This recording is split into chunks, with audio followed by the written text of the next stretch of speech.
Para todos, muy buenas tardes. Les habla Víctor Hugo Garcés, soy el presidente del Club Deportivo Titanes de Balonmano en la ciudad de Cali, Colombia. Hoy tenemos a dos personas aquí en la sala muy especiales en el balonmano colombiano, como es el profe Omar Ríos, y el ponente de hoy que va a ser Omar Arboleda con el tema de cualidades físicas en la base. El profe Omar ha tenido la idea de traer esta charla para que todos podamos aprender de este tema de las cualidades físicas desde la base. Profe Omar, buenas tardes, ¿cómo está? Buenas tardes, un placer estar aquí otra vez con todos los compañeros que nos interesa pues esta parte del balonmano. Aquí pues traemos a un compañero tocayo, Omar Arboleda Ruiz, docente, licenciado, entrenador de alto rendimiento. También estuvo en el Comité Olímpico Colombiano. Nos encontramos por allá en el Centroamericano y el Caribe en Veracruz, como en el 2015 eso fue. También fue metodólogo aquí en Medellín, incluso de juegos de conjunto, y en esa estaba el balonmano. Creo que tiene un trajinar grandísimo, ya que también es docente de universidades, Antioquia, Luis Amigó, etcétera, etcétera. Creo que aquí mi compañero tiene mucho pergamino, que si lo quiere pues profundizar bien pueda Omar, y que aprendamos hoy y la interés que yo creo que ha sido pues no tan solo mío sino de todos, es como ir tenemos conocimiento, pero es bueno volver a recordar esa parte de donde ya pasamos de la universidad o que todavía estamos ahí o tenemos dudas y que de pronto pues aquí con el profe no las puede diluir, podemos tener un concepto diferente, podemos plantear qué es lo que nos inquieta y pues no, bienvenidos todos y que esto se aproveche en beneficio de esto que estamos haciendo, que es el balonmano. Listo, profe Omar, muchas gracias. Ahora sí, profe Omar Arboleda, estamos completamente en sus manos para dar inicio entonces a esta charla. De mi parte, yo quito mi cámara para que pueda de pronto usted tener la visibilidad completa, profe Omar, ¿listo?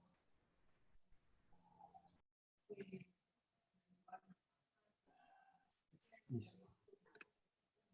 Bueno, buenas tardes para todos. Deseo todos estén bien de salud, estén bien sus familias en esta situación que estamos viviendo todos en diferentes ámbitos, porque esto nos ha afectado de diferentes maneras, de muchas maneras. Entonces, de que la idea hoy con lo que yo hablaba con Omar, pues, y me comunicaba Omar a través de Víctor a través de Omar sobre qué buscamos y qué queremos hacer. Entonces, primero les quiero contar que de esas cosas que yo he hecho en mi vida profesional, se une a eso lo que hemos llamado algunos profesionales, un grupo de amigos que, digamos, formamos tres organizaciones sobre las cuales cada uno o los tres nos movemos, es Formar para Entrenar, en cuya cabeza está José Tomás Cortés, que es entrenador de fútbol sala y tiene digamos, un alto proceso de entrenamiento, más de 30 años de entrenador, con Formar para Entrenar, que es una plataforma donde se pueden hacer capacitaciones o hacemos capacitaciones, FM Soccer, que es una empresa que está desarrollada básicamente sobre el trabajo en el fútbol, el trabajo individualizado y personalizado, y Alto, que es como mi organización, y todos estamos direccionados hacia el trabajo, al desarrollo de deportistas jóvenes direccionados al alto rendimiento. Entonces, desde ahí, todo de lo que yo les hable hoy es algo que hemos construido, que hemos estudiado y que hemos trabajado mucho los tres, y han servido muchas conversaciones de entrenadores como Omar Ríos, con los cuales yo me siento, converso, hablamos, conversamos y contamos experiencias para ir enriqueciendo todo lo que es nuestro proceso académico, profesional y práctico. Entonces, lo que hoy vamos a hacer, o lo que yo hoy busco hacer, es simplemente hablarles de algo. Yo voy a hablar de lo que yo he hecho, cómo lo he hecho, en qué me he basado y por qué tengo esos criterios, y espero tocarlos a ustedes. Espero que ustedes se sientan de alguna manera motivados a seguir buscando y a seguir pensando el entrenamiento, la formación, la iniciación, la formación, el desarrollo, la especialización y el alto rendimiento de otra manera. O simplemente corroboren que todo lo que están haciendo hoy es bueno, porque lo que yo hablo es mi verdad, es mi manera de pensar, o es algo que yo he construido y sobre lo que me baso y me muevo y quiero practicar, enseñar y apoyar. Y por eso utilizo esta frase de Erich Fromm, en la cual cada uno de ustedes analizará y pensará sobre ella.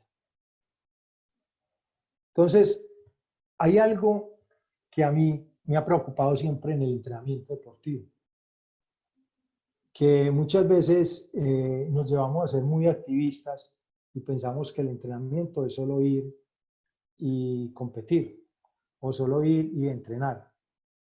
Yo pienso que debemos conocer es con quién nosotros interactuamos. Uy, ¿qué pasó aquí? Que no me... Eso, ¿con quién interactuamos? Entonces nosotros interactuamos con un ser humano que es un ser afectivo, que es un ser que se relaciona, y esto es muy importante. Ustedes pueden pensar, ¿esto qué tiene que ver con las capacidades físicas? Nosotros necesitamos las capacidades físicas, pero para ser aplicadas en una modalidad deportiva. Y esa modalidad deportiva es una modalidad de conjunto, es una modalidad de cooperación y oposición, o sea, de ayuda y de superar al otro. Entonces nosotros debemos entender a ese ser, cómo siente, cómo piensa, cómo actúa. Entonces ese ser afectivo nosotros lo debemos de tener en cuenta, y ese ser que sabe, que conoce, que aprende, que cómo entiende el juego, y fuera de eso, cómo lo aplica, cómo lo juega. Entonces, de la misma manera, debemos pensar cómo entrenamos, cómo le enseñamos a ese deportista. Yo soy un convencido que el entrenamiento deportivo es un proceso de enseñanza-aprendizaje. O sea, cuando nosotros estamos enseñando la técnica, cuando estamos entrenando la técnica, nosotros hacemos correcciones. Y si estamos en el proceso de formación, estamos enseñando, estamos dándole a conocer una serie de elementos a esos deportistas. Entonces debemos pensar que estamos siempre enseñando. Entonces, ¿cuáles son esas fases de enseñanza? Entonces, en las fases de enseñanza está esa fase afectiva. Porque nosotros... Profe Omar, perdón lo molesto. Es que has dejado de compartir de pronto la pantalla y no estamos viendo tus no diapositivas. están viendo nada. Venga, que entonces espérenme, qué pena con ustedes. Me sacó. Espérenme, a ver aquí. Entonces fue que me sacó. Vuelvo y empiezo. Vamos aquí. Entonces, vieron hasta la imagen de... Qué pena, vieron hasta la imagen de... ¿Con quién interactuábamos? Era la imagen. Eso, ¿con quién interactuaban? Hasta ahí vieron. Sí, señor. Bueno, entonces vamos bien. Entonces vamos con el ser humano, que es un ser, el ser humano, lo que les decía, el ser humano es un ser afectivo, un ser que tiene emociones, es un ser que siente, que en sus relaciones tiene reacciones, y eso lo debemos de pensar nosotros y conocer a ese deportista, empezar a pensar en el deportista de esa manera, y que él sabe que un pelado cuando llega donde nosotros tiene una historia. Entonces, nosotros debemos tener en cuenta qué sabe él, ¿ya? ¿Qué conocimientos tiene él? Además, ¿qué sabe hacer?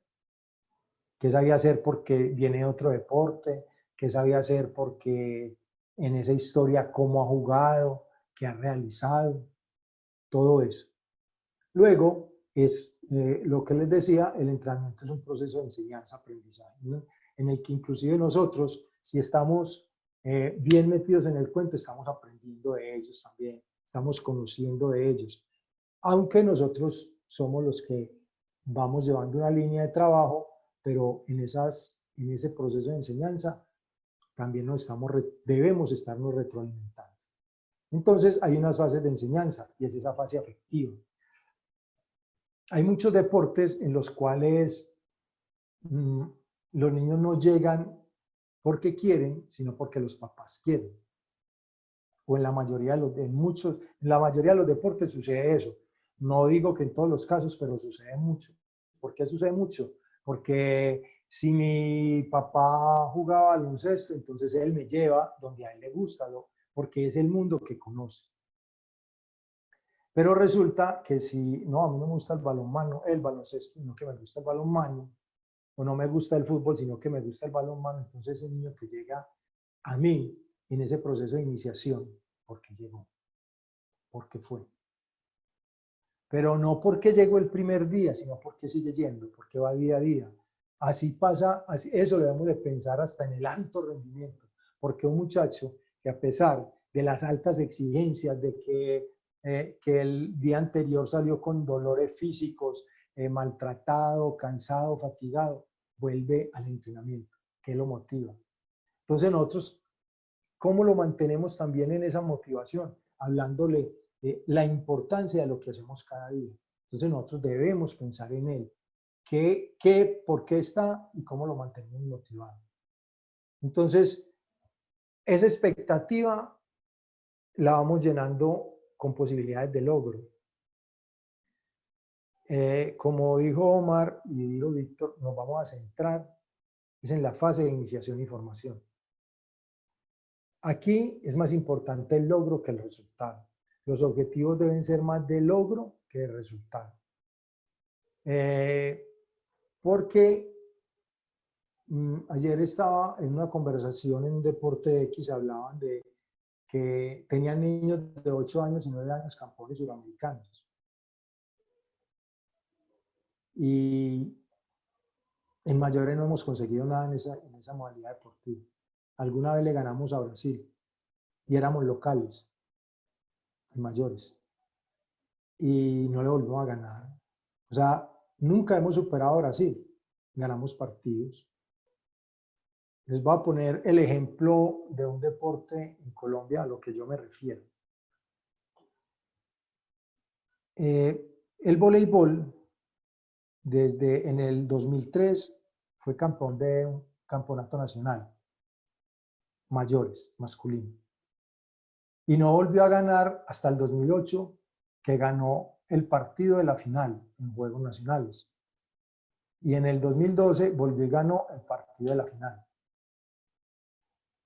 ¿Somos superiores a Valle? No, ganamos 3 partidos, que representaron una medalla muy importante, pero de resto no volvimos a ganar. O sea, en 10 años ganamos 3 partidos. Entonces, no hay logros, no hay procesos en los cuales el pelado vaya viendo cómo va mejorando y va manteniendo un rendimiento que le permita superar al otro. Entonces, en esa fase afectiva es hacia donde yo lo direcciono. Cómo él va logrando, y en esa fase y en la iniciación de formación, yo debo buscar que él reconozca lo que va mejorando. Además de lo que él va aprendiendo. Cómo yo, con qué instrumentos de conocimiento le voy desarrollando el pensamiento y el conocimiento del juego al pelado.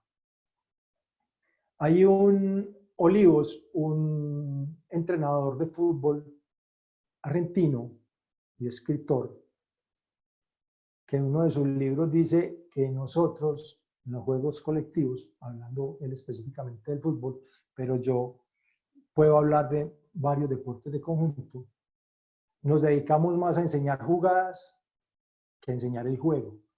Entonces, la idea es enseñar el juego a través de nociones, de términos, de proposiciones y conceptos para que él aprenda y comprenda el juego y vaya desarrollando un pensamiento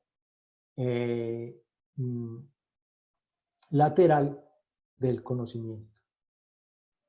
Y la fase expresiva es cuando el niño juega, cuando él va y ejecuta el juego a través de las tareas que ponemos o de los partidos que jugamos, y eso representa para nosotros el dominio de lo que ha aprendido y la evidencia de conocimiento. Entonces, si el niño, yo lo voy llevando frente a los logros y va entendiendo qué es lo que está logrando y lo aplica en el partido o en las competiciones o en los juegos, eso es una evidencia de conocimiento y de desempeño.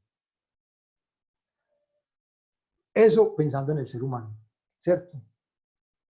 Ahora vamos a coger dos concepciones teóricas de las capacidades físicas, que para unos autores son condicionales y coordinativas, y unas intermedias, y para otros son capacidades físico-motrices, perceptivo-motrices y sociomotrices, que para el deporte del balonmano es esencial. Entonces, según Mano y Gundlach, las capacidades condicionales hacen parte de las capacidades físico-motrices y pueden ser, son diferentes y se trabajan diferente a lo como se trabaja lo coordinativo y unas capacidades intermedias, según lo que plantea su teoría. Estas capacidades condicionales, básicamente, cuando hablamos de condicionales, básicamente están direccionadas al análisis de cómo se produce la energía y cómo funciona el sistema muscular y esquelético. Eso es. Entonces está la fuerza, la velocidad y la resistencia. Para Marta Castañer, Olguer Camerino y Eugenia Trigo, plantea que esas capacidades motrices están entre físico-motrices, las perceptivo y las sociomotrices, y las capacidades físico-motrices son las que nos permiten, a través del movimiento, desarrollar unas habilidades de acción y de ejecución motriz, ejecución de movimientos. Y pueden ser fuerza, velocidad, resistencia y flexibilidad, que combinadas, la fuerza y la velocidad nos genera la potencia, la resistencia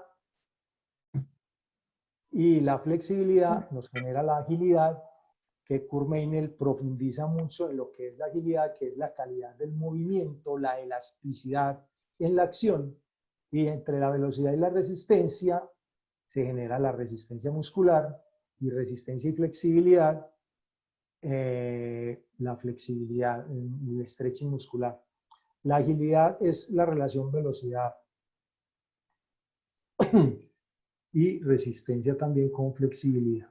Bueno. Entonces, volviendo a Gundlach y Mano, ellos hablan de las capacidades coordinativas que hacen parte de las capacidades físico-motrices. Estas están direccionadas por el sistema nervioso central. Son las que dominan y controlan el sistema nervioso central. Y al final de esta conversación, o esta parte inicial de la reunión, vamos a darnos cuenta por qué es importante esto para el desarrollo del entrenamiento, inclusive en el alto rendimiento, que es esencial en la base para que sea productivo en el alto rendimiento. Entonces está la combinación o acoplamiento de las acciones, la orientación, la dirección de la diferenciación, el equilibrio, la reacción, el ritmo y la transmisión de movimientos. Estas capacidades coordinativas nos llevan a cómo el cerebro controla el movimiento del ser humano. Y con Eugenia Trigo y con muchos españoles, y desde Parlevas y la praxeología, Hernández Moreno y otros personajes, hablan de la motricidad y diferencian lo motor de lo motriz. Lo motor, ellos dicen que lo motor es una acción de movimiento sin intención, que es la que pueden hacer las máquinas, pero lo motriz está relacionado con el ser humano, porque el ser humano cuando se mueve con una intención. Y esa intención está también controlada por el cerebro. Cosas de esas son las que a mí me han llevado a pensar y a centrarme, o a nosotros en nuestro trabajo, que cuando entrenamos estamos entrenando el cerebro siempre. Así sea en las capacidades físicas condicionales o capacidades físico-motrices. Entonces, Goulart y Mano hablan de unas capacidades intermedias que dependen de lo físico y dependen pues de ese control de movimiento del músculo esquelético y además de esa parte coordinativa que es la flexibilidad y el tiempo de reacción. Sí. Hablando del tiempo de reacción, no como una acción, un poco tener un momento vaya a caer. para actuar, para que el cerebro actúe.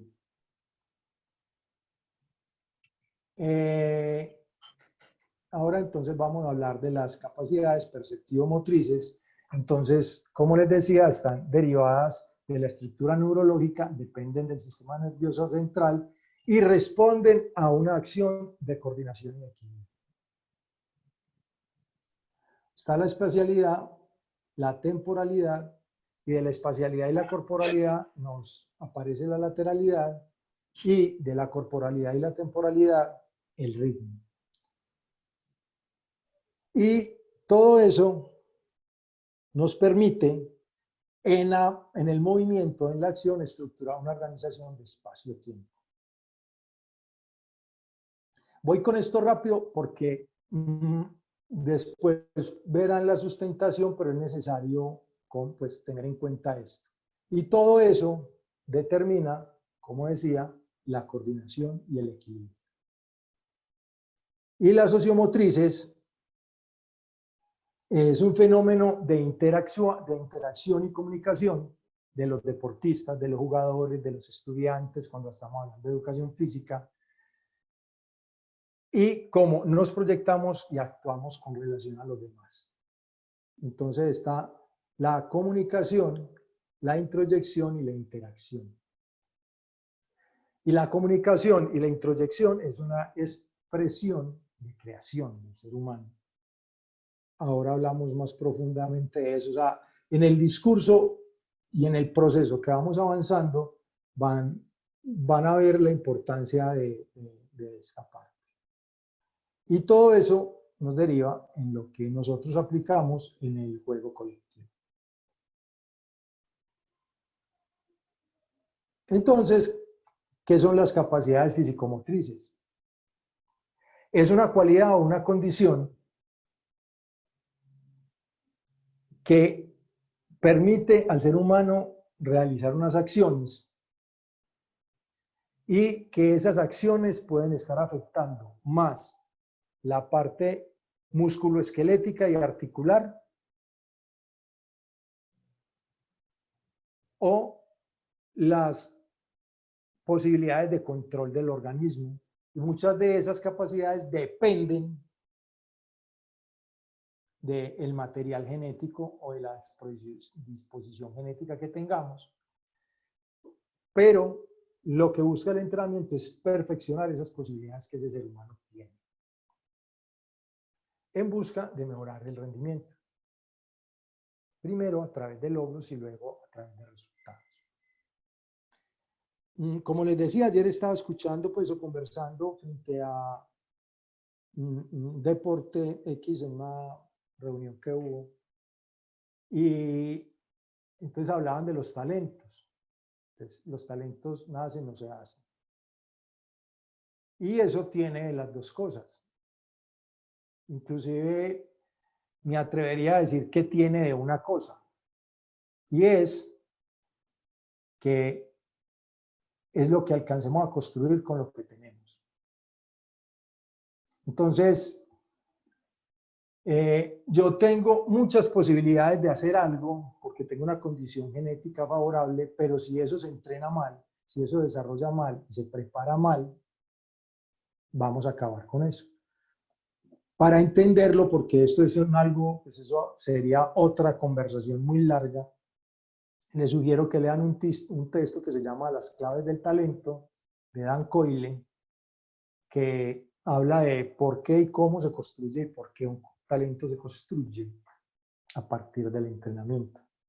Y no solamente en el deporte, sino en diferentes áreas. Como les decía, cuando nosotros entrenamos, entrenamos el cerebro. Siempre estamos trabajando el cerebro. Entonces, si estamos trabajando el cerebro, debemos reconocer al niño. Entonces, el niño, el sujeto, en su proceso de desarrollo, no estoy hablando del niño, sino de ese niño que ya camina, que ya se está desplazando después de los 3, 4 años, 5 años, que cuando llega a nuestras manos, en las escuelas de iniciación y formación, porque aquí hago un paréntesis, en nuestro país, el educador físico legalmente existe de sexto grado hacia arriba. ¿Por qué hago esta afirmación? Porque la ley a una escuela pública le prohíbe que del presupuesto que tiene, que le da el Estado, le prohíbe pagar un profesor de educación física de ahí.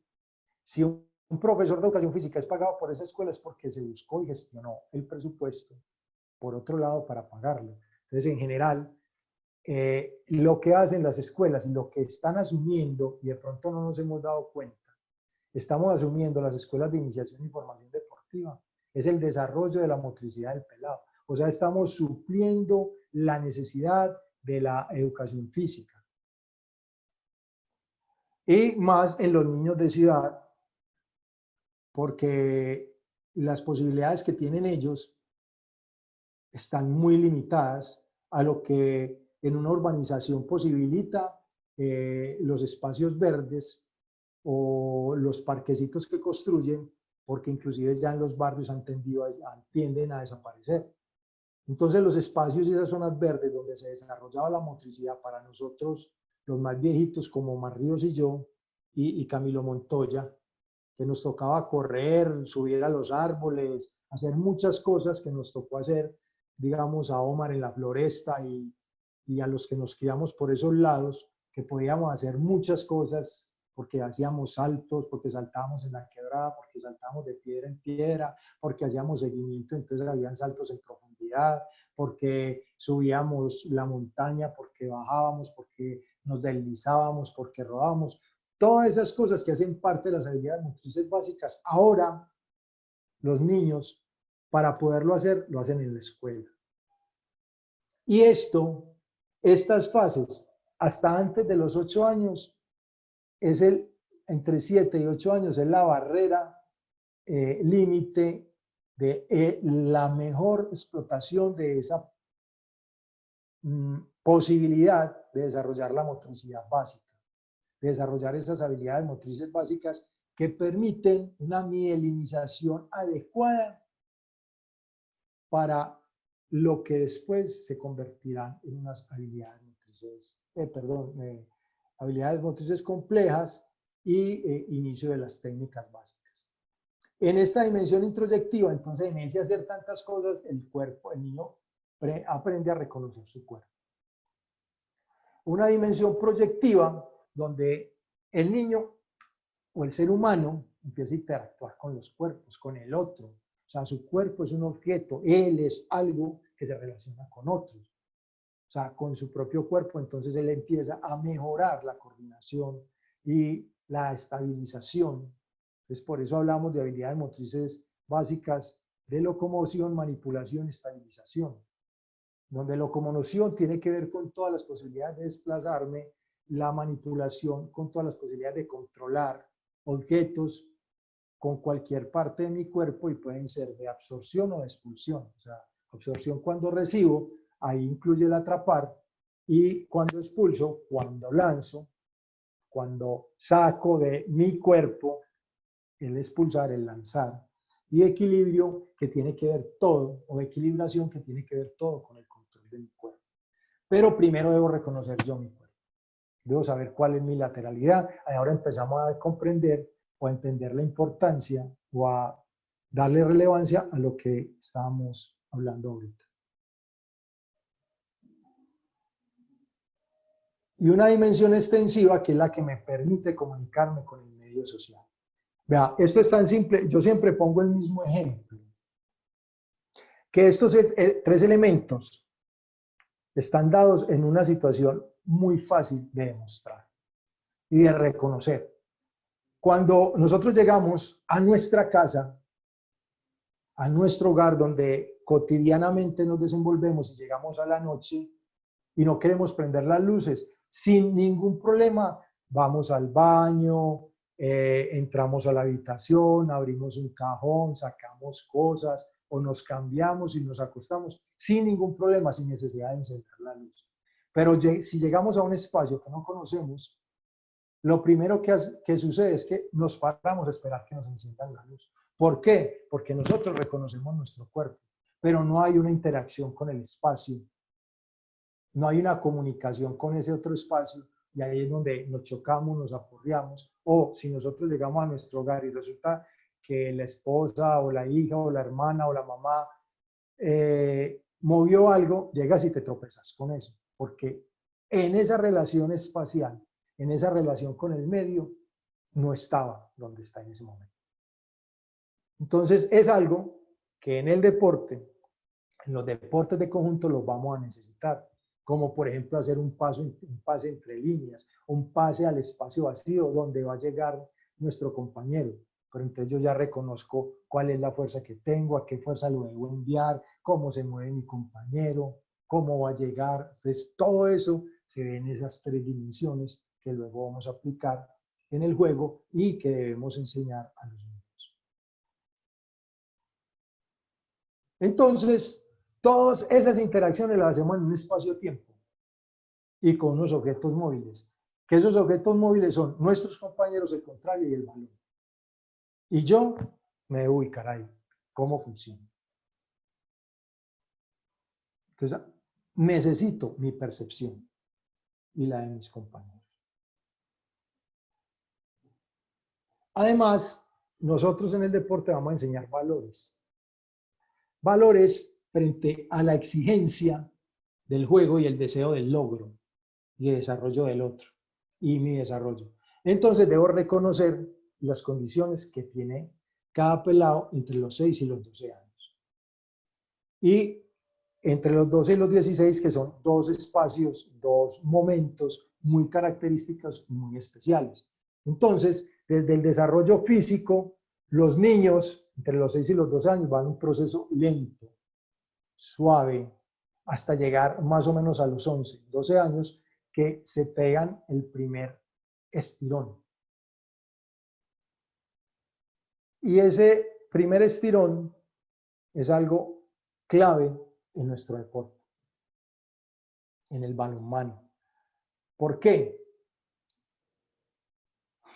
Porque ahí, en ese primer estirón, el niño pierde algo esencial. Y es cuando nosotros creemos que el pelado ya no quiere aprender, no quiere jugar, no sabe, se le olvidó todo lo que sabía, que es un perezoso. Y no, es que es un nuevo cuerpo. Cuando el niño a los 12 años, 11, 12, 13, 14 años, se pega ese estirón tan grande, él pierde la coordinación, porque es el control de un nuevo cuerpo. Y enseguida vamos a profundizar en eso.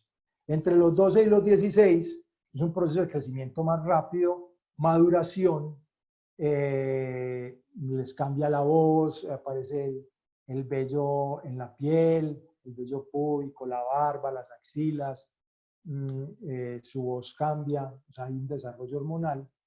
desde lo psíquico. El niño entre los 6 y los 12 años es un niño más dependiente, más relacionado con su hogar, con su familia, y de los 12 a los 16 ya el adulto representativo en gran cantidad de posibilidades es el profesor, el entrenador, en este caso ustedes o nosotros como entrenadores.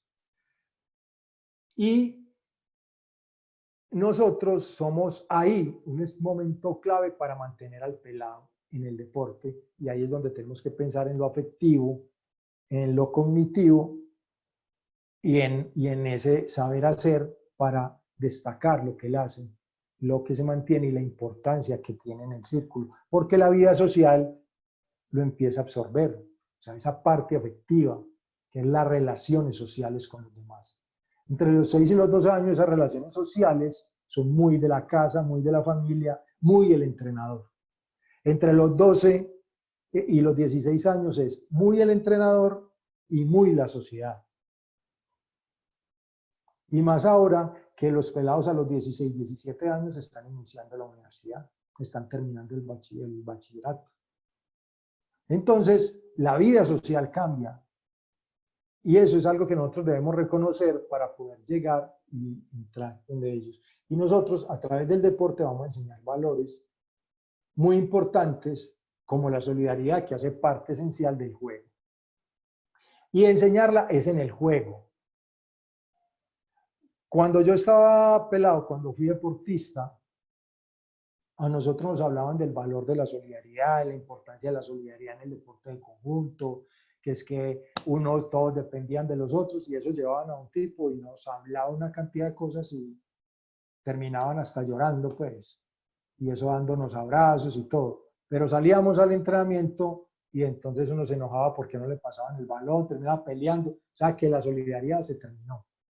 Pero mi trabajo, cuando he entrenado y ahora que estoy entrando nuevamente, pero en otro deporte, la solidaridad la trabajamos en cada tarea, pero por la importancia de la ayuda al otro, de acercarse al otro. Entonces el refuerzo es en las acciones de juego. Si yo no lo respaldo, si yo no le ayudo, si yo no le hago una línea de pase, si yo no estoy dispuesto a luchar el balón que él me pasó, pero hubo una deficiencia en el pase, o sea, no me dio el pase con ventaja para yo recibirlo, yo lo lucho, porque yo sé que es lo que él quería, entregarme el balón. O sea, yo soy solidario con él. Entonces la solidaridad y los valores que vamos a enseñar, lo enseñamos es a través del juego, más allá de toda la conceptualización teórica. Debe haber conceptualización teórica, pero debemos utilizar el juego como modelo y elemento de aprendizaje. Estas son todas las habilidades motrices que yo debo desarrollar. Ahí están todas las cantidades de desplazamiento, las posibilidades de desplazamiento, las trayectorias, las velocidades, los ritmos, todo lo que vimos ahora, cómo se desarrolla hasta como momento esencial los 8 años para lo básico. Las complejas, que es la combinación de las básicas, o sea, correr, saltar, lanzar, saltar, atrapar, lanzar, correr, saltar, lanzar. Todas estas combinaciones son las complejas, y a partir de los 9, 10 años es donde empezamos a trabajar.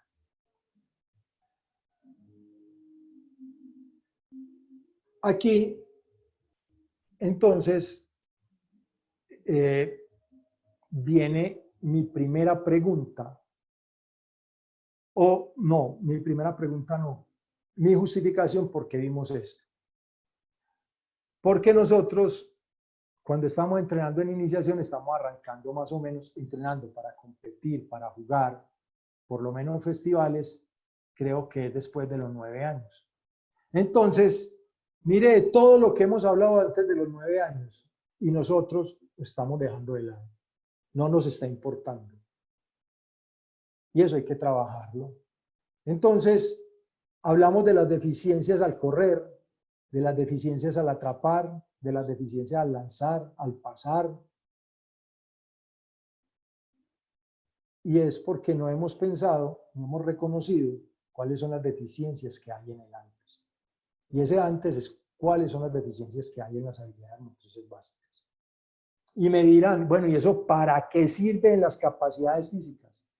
Si usted va a trabajar resistencia aeróbica, generalmente lo hace con carrera. Y si el niño no sabe correr, viene todo un problema, de posibilidades de lesiones por fatiga, de posibilidades de fatiga rápida por mala técnica de carrera, de esfuerzos demasiados superiores a los necesarios por mala técnica de carrera. Entonces necesitamos la motricidad para hacer eficiente la utilización de las capacidades físicas, de la aplicación de las capacidades físicas en el juego.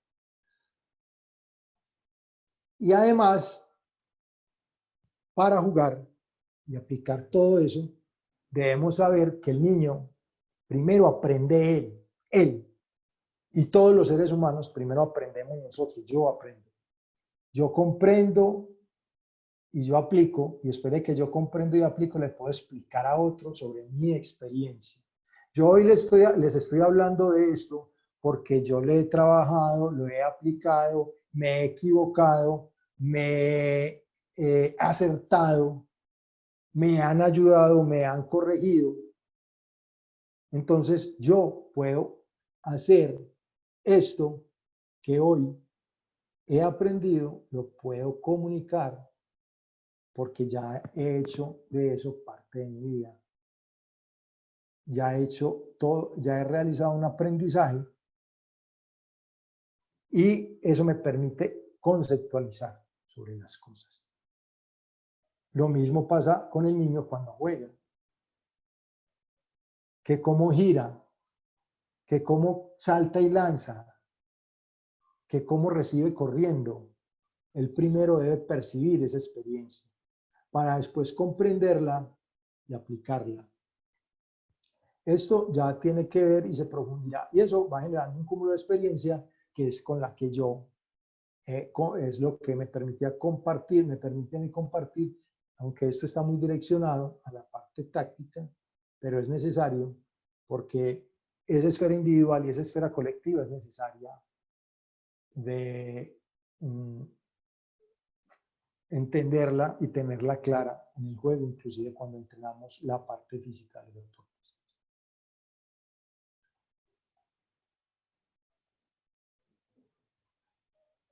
Bueno, entonces hay que tener en cuenta unos elementos básicos claros en la formación. Cuando vamos en el proceso de iniciación y formación, yo tengo las habilidades motrices básicas, las habilidades motrices complejas y las habilidades motrices técnicas básicas. En este proceso, antes de llegar a las habilidades motrices técnicas básicas, yo debo haber tenido un desarrollo de la base. Y eso es en lo que nosotros debemos centrarnos y tener claro en lo que yo llamo el antes.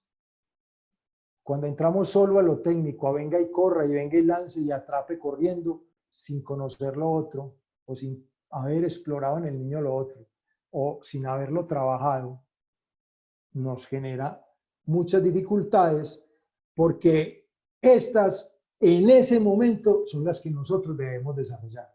Y vamos a empezar a entrar en materia donde creo Omar y Víctor se pueden generar más discusiones, y es que las habilidades motrices básicas y las habilidades motrices técnicas básicas van en un proceso de desarrollo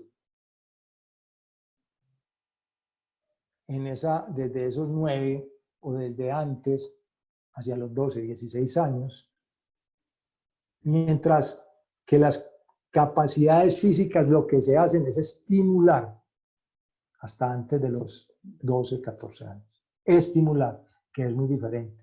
En la estimulación lo que yo estoy haciendo es que el cuerpo perciba que hay cosas que se pueden hacer, pero después yo las voy a sistematizar en el entrenamiento. Las preguntas, porfa, las van anotando para que después las resolvamos todas, porque muchas veces la respuesta está en lo que sigue adelante en el discurso. Entonces uno decirle a una persona, no, tranquilo, no me preocupe que ya más adelante la respondo. y de pronto no siente eso, entonces mantengámosla y si queda esa respuesta, esa pregunta la hacemos, por favor. Entonces, en esos elementos a tener en cuenta, entonces ya tuvimos la parte de la motricidad.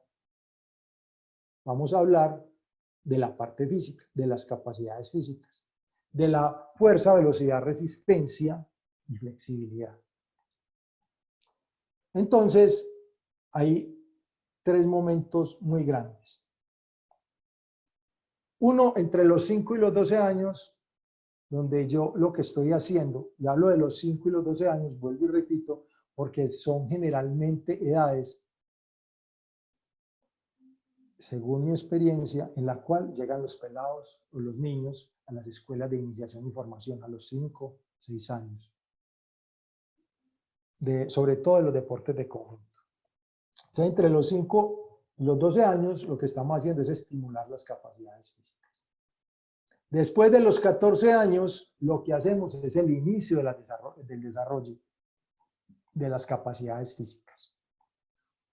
Porque hay un momento neurálgico entre los 12 y los 14 años. ¿Cuál es ese momento? Ese momento es el momento de la maduración, de esa pequeña maduración hormonal o gran maduración hormonal que tienen los pelados. ¿Por qué ese rango de edades? Porque lo normal es que sea entre los 12 años. Pero puede que sea un madurador tardío y lo haga a los 14. Y puede que sea un madurador precoz y lo haga antes de los 12, 11 años. Entonces, si es un madurador precoz, yo inicio el desarrollo de las capacidades físicas. Desarrollo. Hay un texto que Omar, acordame, yo lo regalo. Yo lo envío en PDF, un texto que me regaló un entrenador cubano de pesas hace muchísimos años, que se llama Juego de Fuerza para Niños. En realidad es un libro de juegos, inclusive muchos juegos de la calle, que nosotros jugábamos cuando estábamos pelados, que nosotros le decíamos arranca la yuca, eso que alguno abraza un árbol, un poste, y los otros alan para sacarlo de ahí hasta que llegue alguien y se quede ahí, pues, y todo el mundo es tratando de llegar al puesto del que está en el árbol. ¿Qué es la especialidad que tiene ese texto?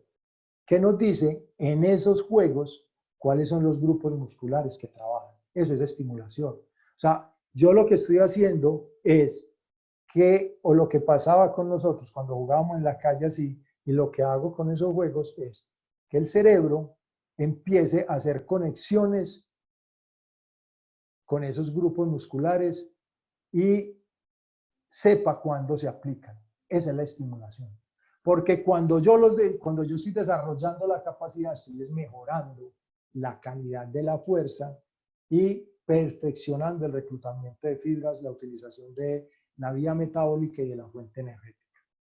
Esa es la gran diferencia entre el desarrollo y la estimulación. Entonces, hay un momento entre los 12 y 14 años que yo debo reconocer las características del niño para saber si puedo desarrollar o seguir estimulando. Les voy a dar un ejemplo de lo que pasa, que lo empecé a dar ahora. Cuando el niño llega y se va a final de año y vuelve, entonces cuando se fue y era hablando, era esa vocecita de niño pequeñito, de niño chiquitico, todavía esa voz de infante. Y cuando regresa, ya le cambió el tono de voz, está más grande. Ahí hay un nuevo cuerpo al que el cerebro debe adaptarse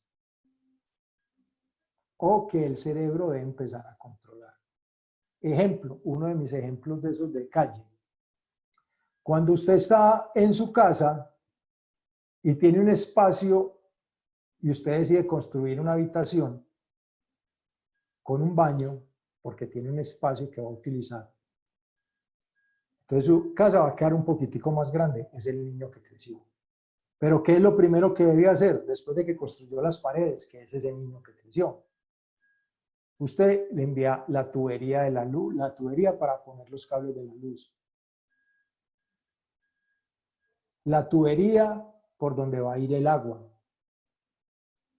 y los switches que controlan eso. Eso pasa en el cerebro y eso pasa con ese niño. Ese niño está más grande, entonces el cuerpo, el cerebro, perdón, tiene que empezar a controlar y hacer nuevas conexiones, mejores mielinizaciones para controlar, manejar ese cuerpo nuevo. Entonces ahí es cuando ese niño que llega pierde, es desequilibrado, pierde la técnica, pierde la precisión, pierde la coordinación. Es por eso, porque ese cerebro está aprendiendo a controlar ese cuerpo. Y ahí es cuando muchas veces me ocurre mucho en el fútbol como experiencia y en ocasiones en el baloncesto, donde desechamos jugadores. En el baloncesto en ocasiones porque es que todos crecieron y se quedó un enano, entonces el enano hay que sacarlo y resulta que el enano es un madurador tardío. Y es que los grandes o esos que crecieron ya están haciendo trabajo de fuerza y este no mejora. Es que no tiene más fuerza, no, es que es un perezoso, es que quién sabe qué está haciendo, no, es un madurador tardío. Entonces, tener la claridad sobre esta situación intermedia es la que nos permite planificar de manera organizada y diferenciada el entrenamiento y después de los 14 empiece a trabajar, a desarrollar todas las capacidades físicas en una mejor calidad. La única que, digamos, va en sentido inverso a lo que les planteo, pero hasta los 12 años se mantiene, es la flexibilidad. Ya después ahí es que entrenarla mucho para no perder.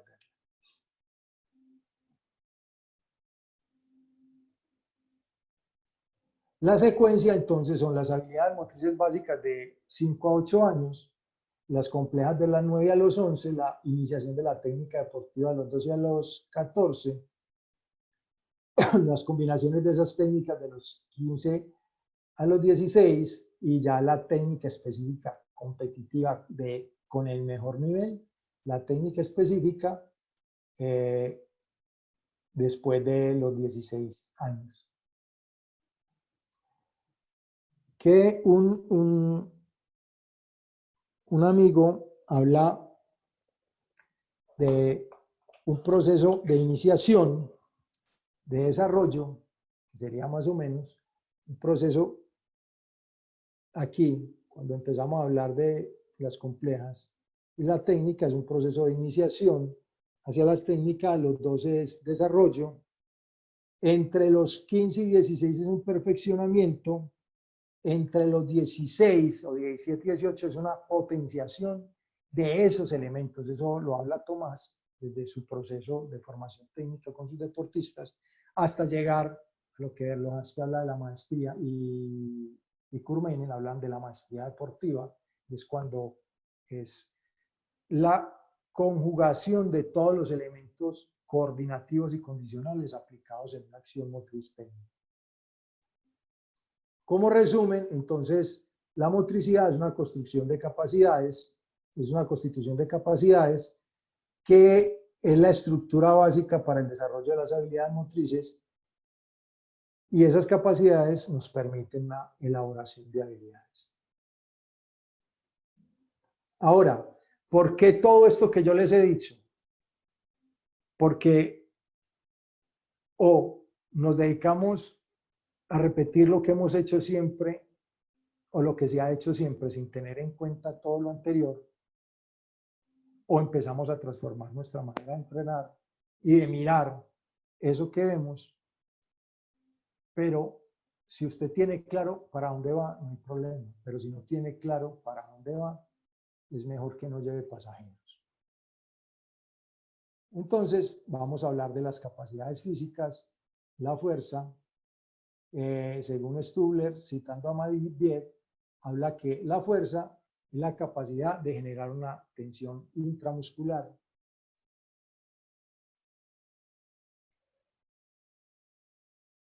Y pueden ser estructurales, nerviosas, elásticas u hormonales. Entonces, la fuerza depende de la estructura muscular.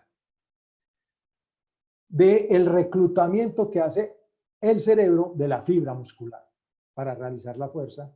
Y el elástico es cómo acciona el reflejo miotático para permitir o no la extensión o contracción de un músculo, y va a depender del desarrollo hormonal. Entonces, esa es la importancia de tener en cuenta lo que antes hablamos, con quién estamos trabajando. Aquí es donde nos devolvemos a mirar eso. Y esa fuerza, según la resistencia superada, puede ser máxima explosiva o fuerza resistencia. La máxima es porque es la mayor posibilidad de peso que podemos levantar. La explosiva está relacionada con la velocidad de acción motriz, y la fuerza de resistencia es cuántas veces podemos realizar esas acciones de fuerza.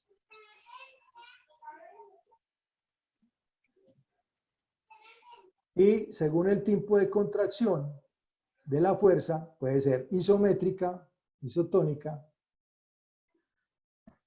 O sea, la isométrica es iso es igual, métrica es medida. Entonces, en la que yo mantengo, llego a una posición y ahí me mantengo, es la isométrica. O la que es en movimiento, pero manteniendo el tono, es concéntrica o excéntrica. Vamos a lo esencial, a lo clave para nosotros, porque todo lo otro, para mí, eso lo podemos encontrar en cualquier texto. Ahora, como decía Omar al inicio, en mi proceso de docente universitario, comparándolo con el proceso como estudiante, a nosotros nos tocó la época de la información. O sea, la clave era poder acceder a la información. Nosotros nos teníamos que rebuscar los libros en las bibliotecas. El que de pronto tenía la posibilidad, como tuve yo un compañero que el papá era músico, entonces salía del país y entonces le traía, de los países donde iba, le traía libros, porque en esa época eran libros físicos, entonces la información estaba ahí. Entonces el que podía acceder a esa información era algo grandioso. Que uno conseguía un libro, perdón, mucha gente o se conseguían un libro y eso lo guardaban aquí bajo el brazo y no lo prestaban a nadie, porque la clave estaba en la información. Entonces ahora el problema no es de información, porque todos podemos acceder a la información como queramos. El internet, todas las redes sociales, hay gente que publica, te da información desde las redes sociales. Entonces no hay problema con eso. El problema ahora, o el quick del asunto, en la docencia, en la enseñanza, en el entrenamiento, es la formación. O sea, ¿qué haces vos con esa información? ¿Qué haces con lo que conoces? Entonces toda la información la tenemos, pero ¿qué vamos a hacer con esa información? Ahora, entonces, por eso les decía que no me centro en la importancia de lo que son las manifestaciones de la fuerza, porque eso lo pueden encontrar ustedes en cualquier parte, pero para lo que vamos a trabajar ahora y hoy, sí es muy importante esto en lo que vamos a hablar. Y una es, ¿qué pasa con los niños de los 6 a los 10 años? El proceso del desarrollo de la fuerza, desarrollo biológico, no de entrenamiento, el desarrollo biológico y fisiológico de la fuerza es paralelo entre los hombres y las mujeres. Y es lento. A los 11 aumenta, siendo más rápido en los niños que en las niñas. Aunque inicialmente, si la niña madura más rápido, va a ser un poquito más fuerte. Pero es más rápido en las niñas, en los niños el desarrollo de fuerza. Entre los 12 y los 14 años no hay un incremento sustancial de la fuerza. ¿Por qué? Porque hay un proceso de estiramiento, de crecimiento. Entonces el músculo se hace más grande. Si se hace más grande, pierde fuerza. Entonces hay otros elementos que hay que controlar, como son la coordinación. Todo lo que se había hecho entre los 5 y los 8 años es lo que hay que fortalecer hoy, entre los 12 y los 14.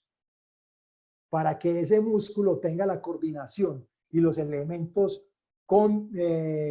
perceptivos y coordinativos a partir del control del cerebro de ese organismo para después empezar a desarrollar la fuerza.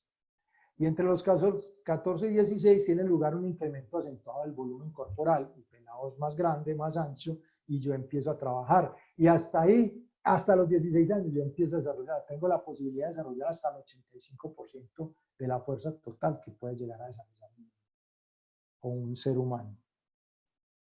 Luego va la velocidad, que es la capacidad de realizar un movimiento lo más rápido posible, con un ritmo máximo, una frecuencia máxima, y hay que tener en cuenta esto de la frecuencia en la carrera, para un ejemplo que les voy a poner ahora. Y según Harre, que cita más bien en el 92, dice que la velocidad puede ser cíclica y acíclica.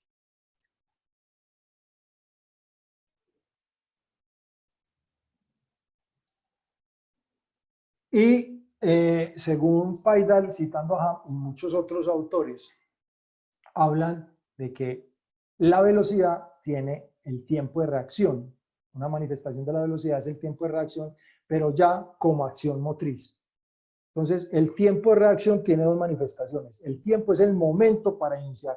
Tiempo de acción, el primer tiempo de reacción, es el tiempo que me demoro para iniciar la acción y luego para realizarla lo más rápido posible, cuando estoy hablando de la velocidad. La velocidad gestual es la acción técnica de un segmento corporal. Por ejemplo, ¿cómo lanzo más rápido? Más rápido y con más fuerza. Esa es una velocidad gestual. ¿Cómo paso rápido con fuerza? Esa es la velocidad gestual. Y la velocidad de desplazamiento ya es la velocidad de la carrera, de la acción motriz completa. Y se caracteriza porque de 6 a 9 años se produce un incremento de la velocidad de los movimientos acíclicos. ¿Y cuáles son los movimientos? Los que nosotros necesitamos para el deporte. Porque el balonmano es un deporte acíclico, con cambios de dirección. Entonces, yo con juegos, ¿cómo estimulo eso? El frenar y arrancar. Porque yo lo que estoy preparando con un juego, por ejemplo, cuando jugamos chucha, que es frenar, arrancar, esquivar, girar, evitar que el otro me coja, me va a permitir que ese organismo se esté preparando en sus articulaciones y en sus grupos musculares a hacer acciones de frenado y arranque y de cambios de dirección en el deporte. Yo les pregunto, más o menos, ¿cuántas veces frena y arranca un jugador de balonmano en un partido? ¿Cuántas veces lo hace? Y lo hace en una sola pierna, lo hace en dos. Pero cuando yo voy a entrenar eso, necesito que el cuerpo y ese cerebro sepa qué es lo que tiene que hacer y qué grupos musculares son los que tiene que activar y qué fibras musculares son las que tiene que activar. Entre los 9 y los 11 años existen unos niveles de coordinación satisfactorios para desarrollar y favorecer la frecuencia en carrera. La frecuencia tiene que ver con la zancada y la calidad de paso, que sean más o menos del mismo tamaño siempre, al mismo ritmo, el mismo tiempo entre paso y paso, porque eso favorece la velocidad gestual y la velocidad de desplazamiento. Así, en ese momento, él no tenga fuerza. Pero si yo desarrollo en él la coordinación y el ritmo, me va a acercar más a favorecer la frecuencia de paso, la importancia de las capacidades coordinativas. Entre los 11 y los 12 años, empiezo a desarrollar tareas específicas de velocidad en la medida que el deportista vaya teniendo un mejor estado de maduración, o mejor no, un más alto estado de maduración. Entre los 12 y los 14, pues adquiere índices mayores de la fuerza, adquiere índices mayores que serán importantes para la coordinación. Mire, aquí habla de la torpeza adolescente y es producto de lo que yo les decía. esa torpeza adolescente es porque es un cuerpo nuevo que está perdiendo la coordinación y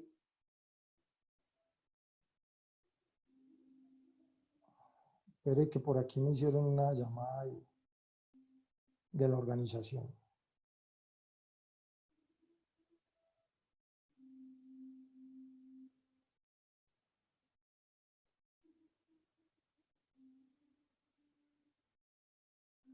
Entonces, esa coordinación, ¿cómo se da? Esa torpeza es todo lo que hemos hablado antes.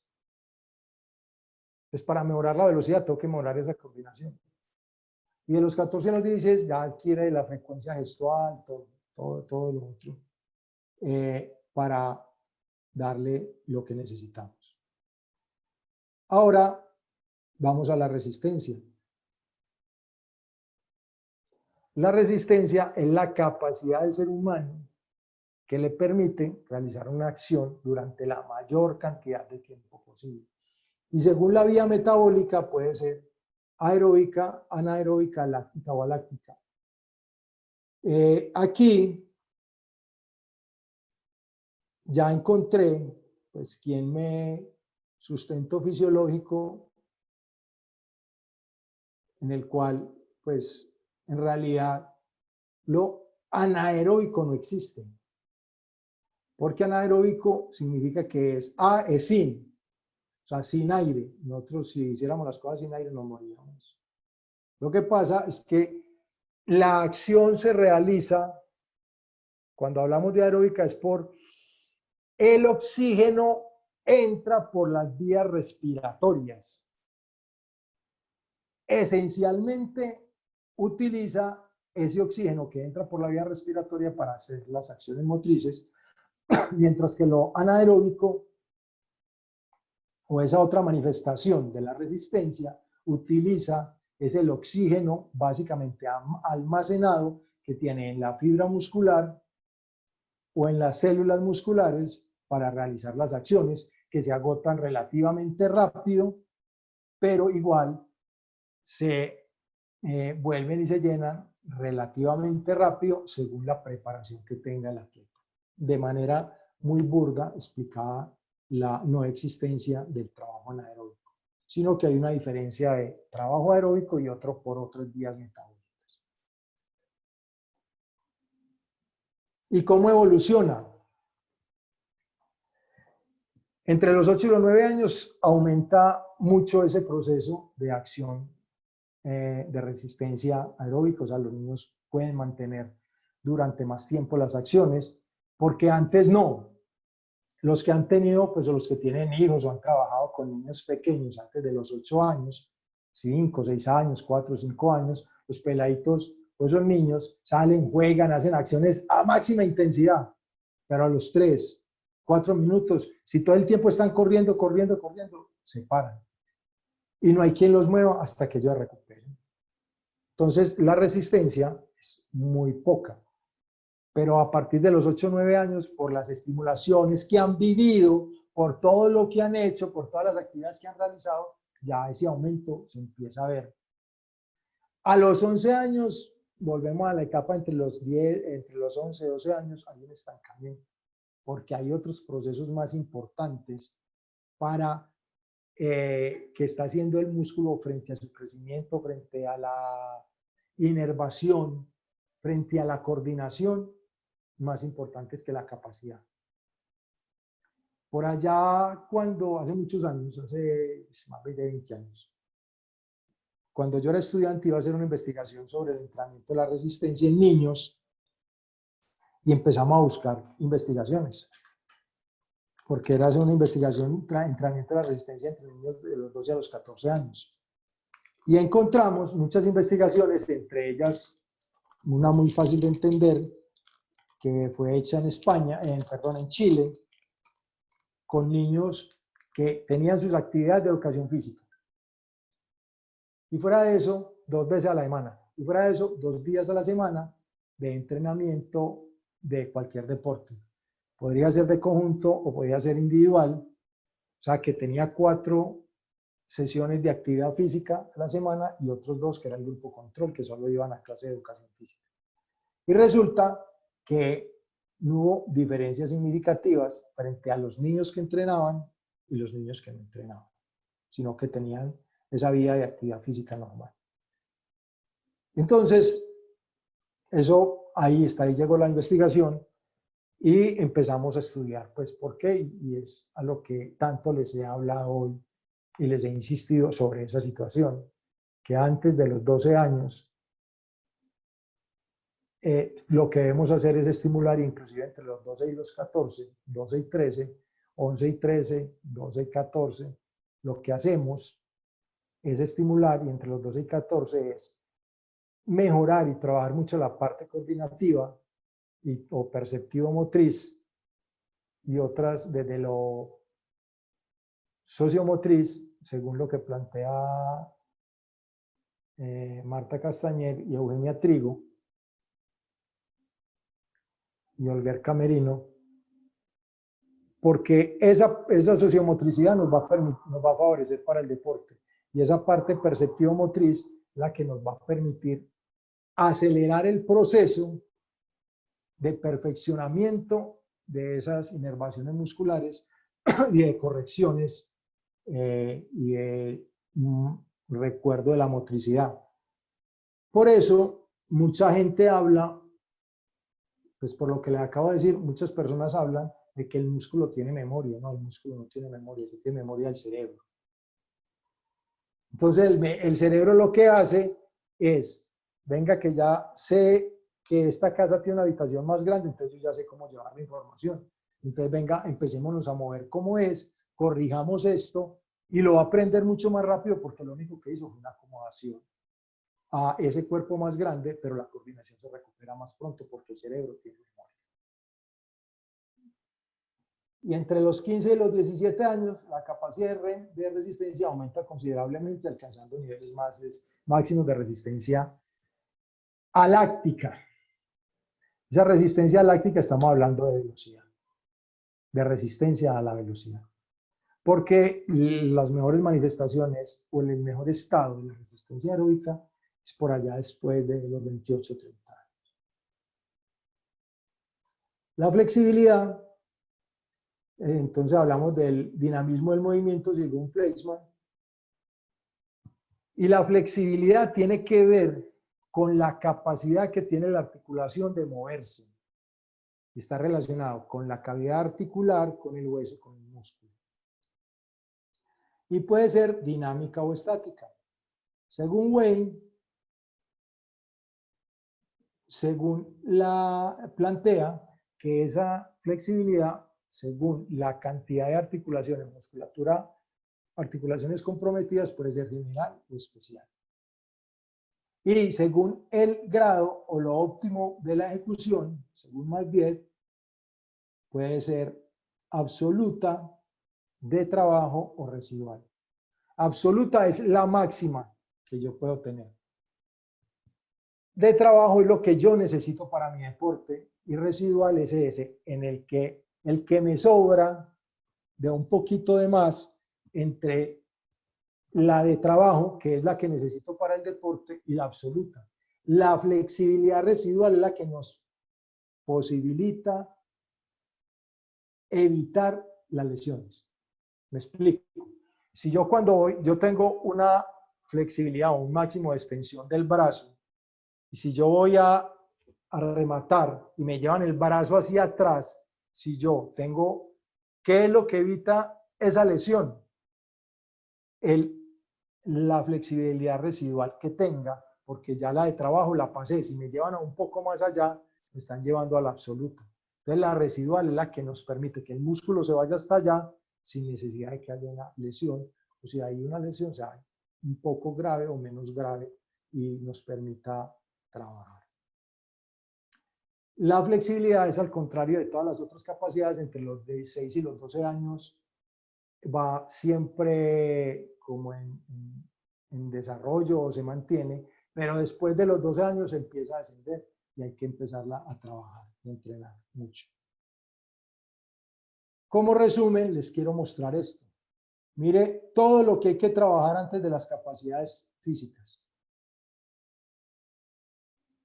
Esto lo decía Carrera Moreno en el 2014. Todo lo que hay que trabajar antes de llegar al desarrollo de las capacidades físicas. En eso debemos pensar. Y este es un proceso que utilizan los canadienses en su proceso de, valga la redundancia, de cómo van llevando sus deportistas hacia el rendimiento deportivo. Ya ahí termino. Víctor, Omar, las preguntas si las tienen. Y como conclusión general, diría que para este proceso de entrenamiento, los que piensan en el alto rendimiento, pero hay que conocer, hay que quedarse y pensar y analizar la iniciación y la formación, y para eso hay que tener paciencia. Y la paciencia no es la habilidad de saber esperar, sino la habilidad de saber mantener una buena actitud mientras espera. ¿Listo, Omar? Gracias, Omar. Yo creo que muy claro, muy preciso. Creo que nos refrescó muchos conceptos y mejoramos conceptos que nos faltaban en eso. Creo que ese ha sido pues como un interés con respecto a este proceso que queremos de formación. No sé si Víctor tiene ahí preguntas para Omar Arboleda. Pues bueno, aquí en el chat y en el Facebook Live no tenemos preguntas para el profe Omar. Listo. Si alguno quiere hacer una ahí, estamos como a la... Si alguno que está en el chat... Bueno, pues también quiere decir que... No hay problema. Eso es una de dos. O muy claro o no entendimos nada.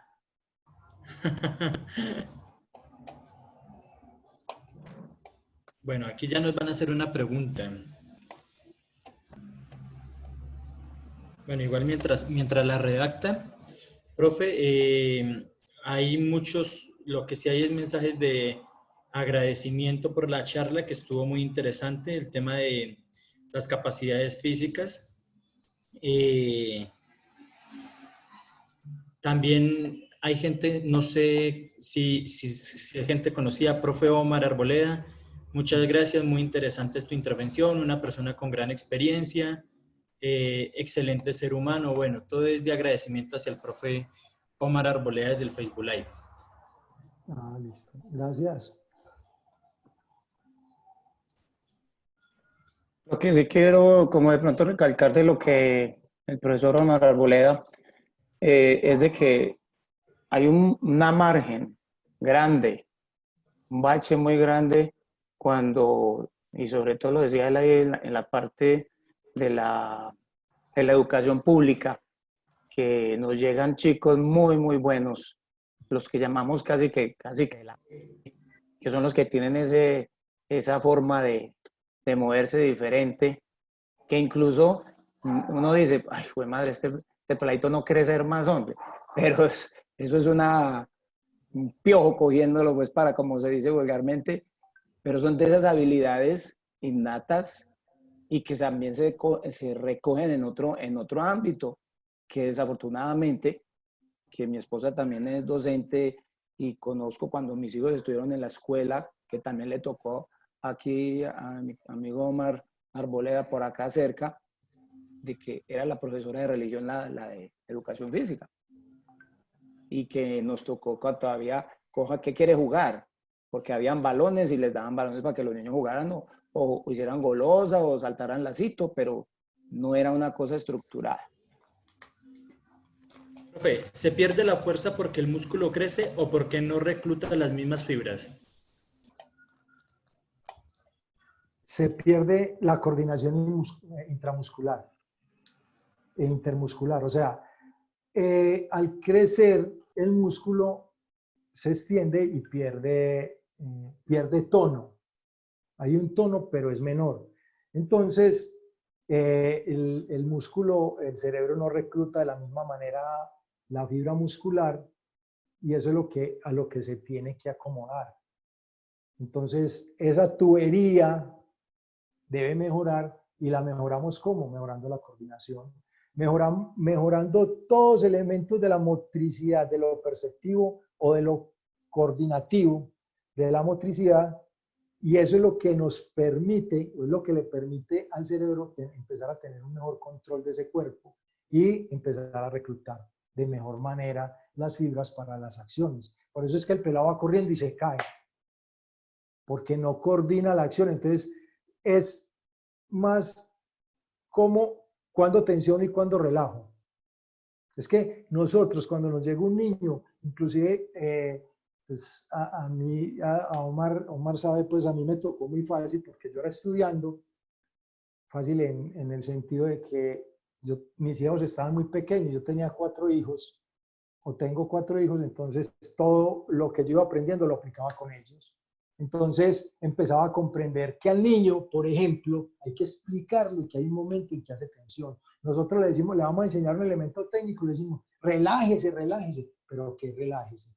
¿Qué pasa en la fibra muscular cuando le estoy diciendo relájese?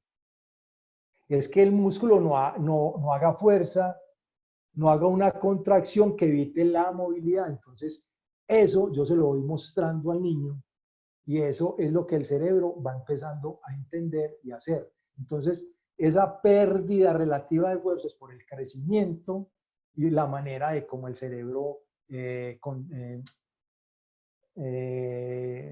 estimula fibras musculares. Y por eso yo debo esperar a que tengan ciertos desarrollos hormonales para después de ese primer momento hormonal, de desarrollo hormonal, empezar a desarrollar. Por eso antes estimulo, por eso antes preparo el cerebro para esas contracciones musculares.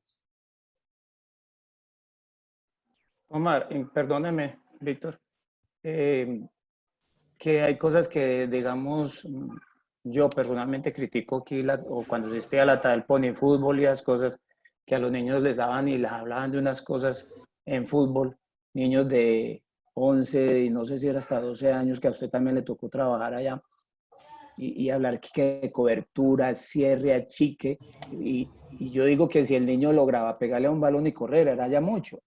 Entonces a veces también ocurre en el balonmano, cierre, corra adelante, vaya para atrás, vaya para adelante, y a veces esos conceptos tan sencillos de cerrarse, abrirse, busque el espacio, no los comprenden. Entonces tenemos que utilizar una metodología más práctica, más sencilla, más acorde a la edad. Eso, vea, Omar, muy importante, voy a contar como de manera corta 3 anécdotas. Una, voy al ponifútbol. Yo, como dice Omar, yo trabajé con la corporación muchos años. Trabajaba con el área médica. Entonces nosotros tomamos mediciones. Bueno, y alguna vez dijimos, analicemos qué pasa en el juego. Y le pusimos a los niños pulsómetros y como no existía mucha tecnología, dibujábamos en una hoja milimetrada, dibujábamos la cancha y les íbamos contando los pasos. Entonces de ahí hablábamos y más o menos cuánto medía cada paso. Entonces medíamos que la distancia recorrida, por dónde iba recorriendo, todo eso. Y 2 hechos importantes. Uno, nos tocó un partido en que un niño del que estábamos haciendo, control, era defensa lateral izquierdo, o defensa pues por izquierda, no tocó el balón en todo el partido. Ni porque se los pasaban los compañeros, ni porque él lo logró cortar, ni logró rechazar. O sea, usted sabe que es pasar 60 minutos y no tocar el balón. Y otra en la que un niño recibió el balón en el área, ahí junto al punto penal, solo. Y le pasaron las pulsaciones de 180 a 220 pulsaciones por minuto. Hay niño que le da un infarto ahí cuando recibió ese balón. O sea, ¿qué hacemos en el entrenamiento para que eso pase? ¿Qué hacemos en el entrenamiento para que eso suceda? Otra anécdota ya es más como experiencia frente a lo que Omar dice, el lenguaje y todo. Yo dirigí ponifútbol. Mi primer año, mi segundo semestre, porque yo empecé en el primer semestre del 90, y cogí unos niños que alguien me dijo, vení con estos pelados a trabajar con ellos, y clasifiqué en el 91 a la Marte por el fútbol, en enero del 91. Y en un partido amistoso yo le decía al niño,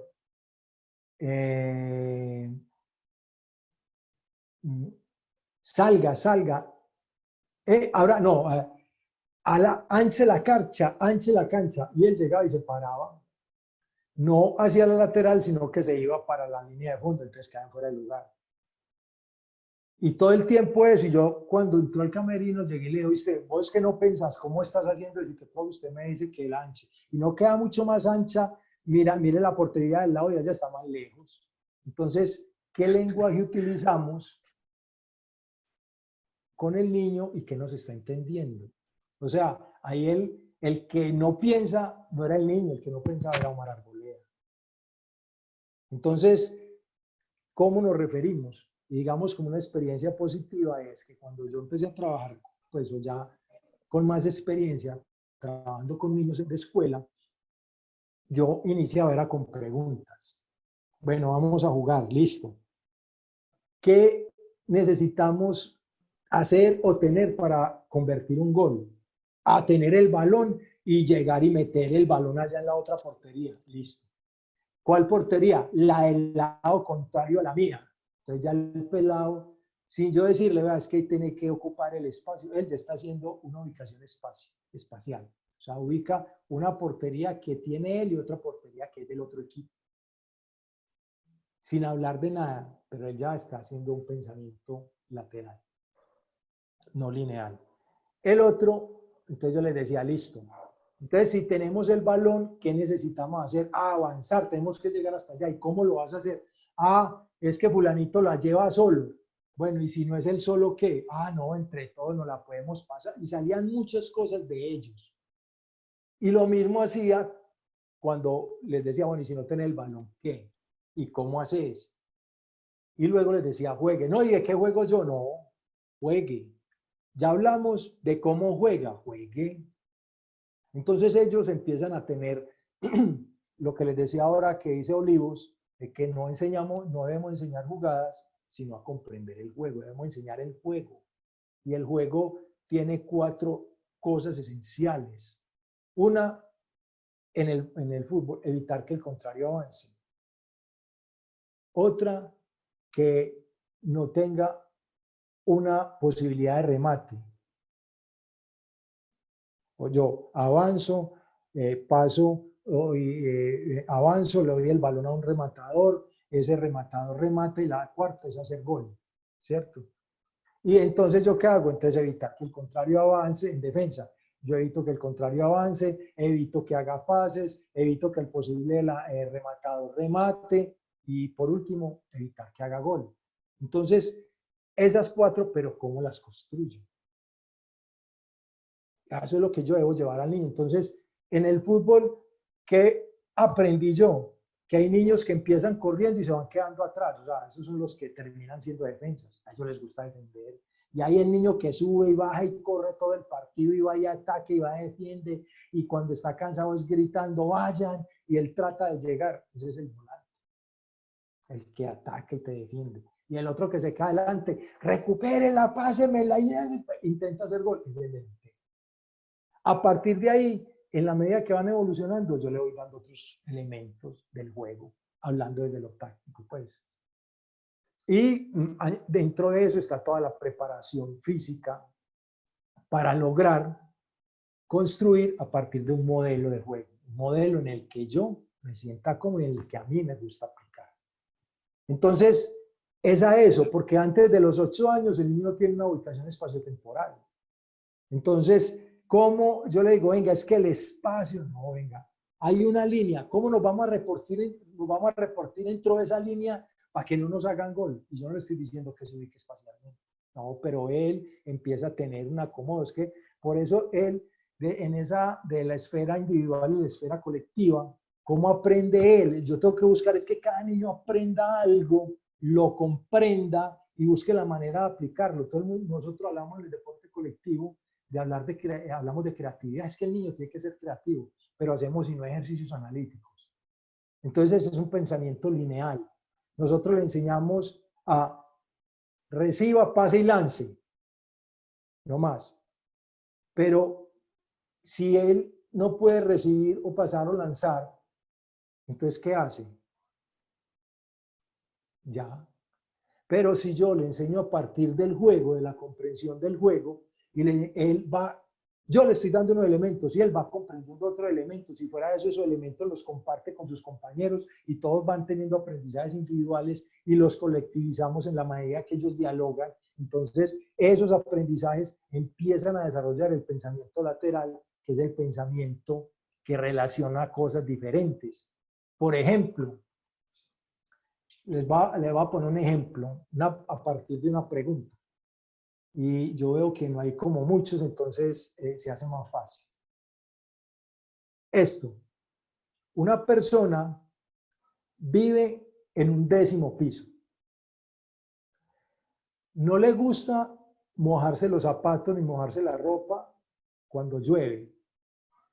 Entonces, él, que vive en el 10º piso, siempre cuando sube a su casa, se baja en el 7º y sube caminando. Pero cuando llueve, sí sube hasta el 10º piso y entra a su casa. ¿Por qué? Todas las todas las respuestas que demos son válidas. Porque es que el día que no llueve le gusta hacer ejercicio. Válido, a partir de nuestra profesión y lo que nosotros conocemos. No, es que cuando llueve, entonces, como no le gusta mojarse, entonces ya sube hasta la casa, hasta el 7º, entonces no se moja. Es otra. Y todas son válidas. Pero también puede ser que él es una persona baja de estatura, entonces alcanza y no está el 7º. Entonces hunde el 7º y sube. Pero cuando llueve, lleva el paraguas porque no le gusta mojarse, entonces con el paraguas toca el 10º y sube hasta el 10º. O sea, eso es el pensamiento lateral. Como yo pienso en muchas, infinidad de soluciones a partir de lo que yo conozco. Eso es creatividad. Eso es el juego. Eso es el juego. Pero para eso, que muchas veces nos centramos en eso, yo necesito, pero es que me gusta que mi equipo sea rápido. Entonces, ¿cómo entrenamos todo eso? Con velocidad. Entonces, ¿cómo desarrollamos las capacidades físicas? Pero ¿cómo hemos estimulado las capacidades físicas en la infancia? ¿Cómo hemos desarrollado las habilidades motrices básicas que me permitan ir lanzar y atrapar sobre la carrera? Yo me acuerdo de torneos veteranos que jugamos hace muchísimos años, Omar, que sacamos 2 equipos y resultamos un solo equipo jugando el mismo torneo como si fuéramos los 2 equipos. ¿Y en qué se basaba? Veteranos que sabían correr, atrapar el balón, hacer fintas y lanzar. Sin una condición física, entonces no corríamos. Corríamos cuando era necesario, regresábamos a defender y en la defensa hagámonos fuertes, ¿cierto? Entonces, ese es, digamos que era el modelo que podíamos aplicar. Juego lento, preciso y esa acción gestual era rápida. Va a lanzar, saque el brazo rápido y lance rápido y fuerte. Va a defender, sea fuerte en la defensa. Entonces, ¿yo cómo preparo eso? Ahora, estoy con pelados jóvenes, ¿no? Y me gusta que sea rápido. Entonces, ¿qué deportistas me pueden hacer eso? ¿Y cómo los preparo y cómo los he ido estimulando? Pero, ¿qué tienen en la base? Es lo esencial, ¿qué tienen? Porque si yo quiero que jueguen rápido, para jugar rápido deben tener una buena técnica. Hay un entrenador veterano muy antioqueño, muy conocido, Omar lo pudo haber conocido porque hasta en la Floresta vivió, Tucho Ortiz, que él decía, vea, y en el Valle pues él manejó divisiones inferiores de la América mucho tiempo. Él decía, vea, los equipos deben ser o violinistas o tamborileros, pero usted no puede tener tamborileros y violinistas, no, porque se daña la secuencia. Cuando habla de violinista es la sensibilidad, como esa calidad técnica para hacer las cosas, porque o si no se daña la secuencia. O sea, si mi secuencia es mover el balón, pero vos tenés un jugador que cada vez que recibe se le cae el balón, hasta ahí llegó. porque la secuencia genera velocidad, Claro. rapidez. Y yo para eso, ¿qué necesito? Coordinación, percepción, control, equilibrio, ritmo. ¿Y eso dónde se trabaja? En la base, en la infancia. Así es. De Entonces, todas maneras, por eso yo, mi vida, o sea, a mí, yo he sido metodólogo y he estado de entrenador de alto rendimiento, pero comprendo la necesidad de lo que se tiene que trabajar en la base. Y sin esa base es muy difícil. no, es que totalmente de acuerdo y creo que nos ha servido, fue excelente tu presentación. No sé si Víctor tiene que decir algo. En todo caso, Dios te pague, excelente y gracias por tu tiempo, hermano. No, con todo gusto. Usted sabe que a lo que necesite, papá. Profe, Gracias. tengo una pequeñita más, que nos dicen que usted hablaba de que ya no se le denomina resistencia anaeróbica, entonces, ¿cómo se denomina ahora? Ve, eso, pues el sustento fisiológico, yo digamos que lo tenía, pero no.